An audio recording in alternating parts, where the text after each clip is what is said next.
Vâng, xin chào tất cả các bác đã quay trở lại kênh Nhất Long Audio Hà Nội cơ sở 3. Video ngày hôm nay xin phép các bác test âm của đôi loa Spendon, mang model là BC2 các bác nhé. Và trước đầu CD Tech -15 các bác nhé.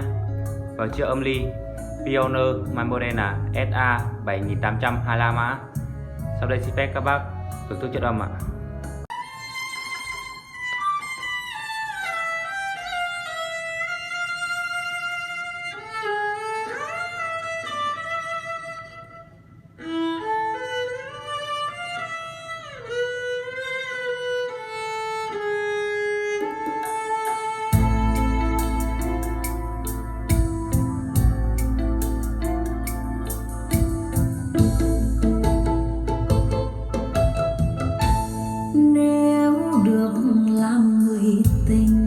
Lạc vào mắt này tơ cho hồn bớt dại khờ.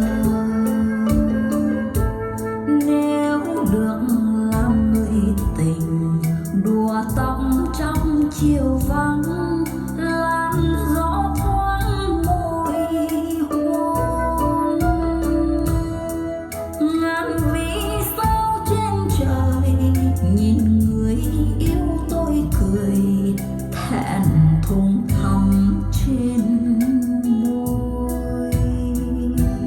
Xin gió xa thôi đừng đùa lan giá tuyết trắng, làm đôi má thêm hồng.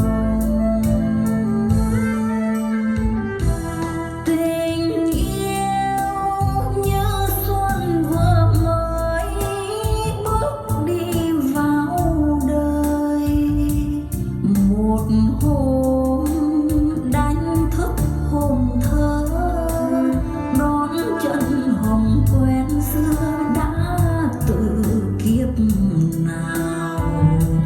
Người yêu đi vào giấc mộng, làm đêm đầm ấm. Đã qua từng mùa lá bay, đã nghe tin rạng rào hồn đã ngất ngây. Nếu còn là người tình thì tìm đến bên nhau cho ngày tháng ngọt ngào. Nếu còn là người tình thì thôi thay màu áo, thôi sóng mắt xôn xao. Vì thời gian không đợi, còn lời yêu giữ lại để con biết mê say. Xin đến vì cuộc đời còn tình yêu muôn thuở, gọi nhau mãi người tình.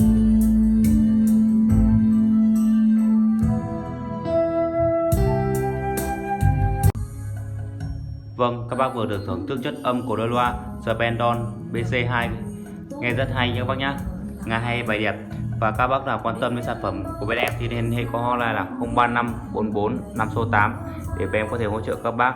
Và các bác ở gần có thể qua địa chỉ là ngõ 14 Mễ Trì Hạ, số nhà 147, quận Nam Từ Liêm, Hà Nội để có thể đến xem trực tiếp những chiếc âm ly hay là những cặp loa của bên em. Và các bác đừng quên đăng ký kênh và cho xin một like và một chia sẻ em những video đầu tiên để có thể các bác cập nhật được. Sau đây xin kết thúc clip tại đây. Hẹn tất cả các bác ở những clip sau.